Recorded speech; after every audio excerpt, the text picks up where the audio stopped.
معزز سامعین اکرام، السلام علیکم ورحمۃ اللہ۔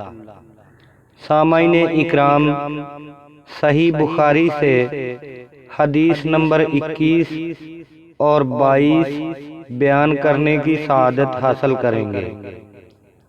حدیث نمبر 21، جو آدمی کفر کی طرف واپسی کو آگ میں گرنے کے برابر سمجھے تو اس کی یہ روش بھی ایمان میں داخل ہے۔ اعوذ باللہ من الشیطان الرجیم، بسم اللہ الرحمن الرحیم۔ حضرت انس رضی اللہ تعالی عنہ سے روایت ہے، آپ صلی اللہ علیہ وآلہ وسلم نے فرمایا ہے، جس شخص میں یہ 3 باتیں ہوں گی وہ ایمان کا مزہ پا لے گا۔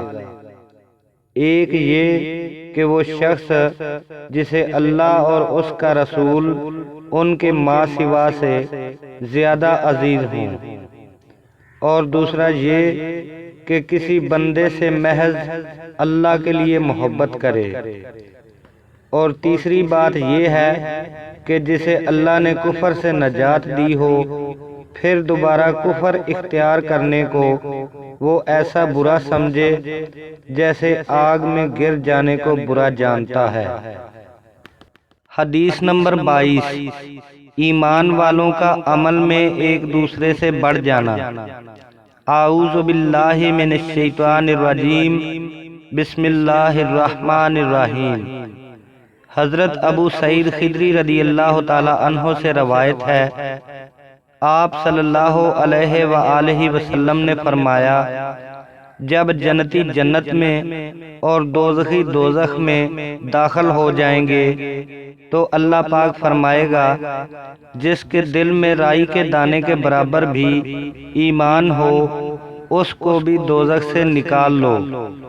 تب ایسے لوگ دوزخ سے نکال لیے جائیں گے اور وہ جل کر کوئلے کی طرح سیاہ ہو چکے ہوں گے، پھر زندگی کی نہر میں یا بارش کے پانی میں ڈالے جائیں گے۔ اس وقت وہ لوگ دانے کی طرح اگ آئیں گے، جس طرح ندی کے کنارے دانے اگ آتے ہیں۔ کیا تم نے نہیں دیکھا کہ دانہ زردی مائل پیچ در پیچ نکلتا ہے؟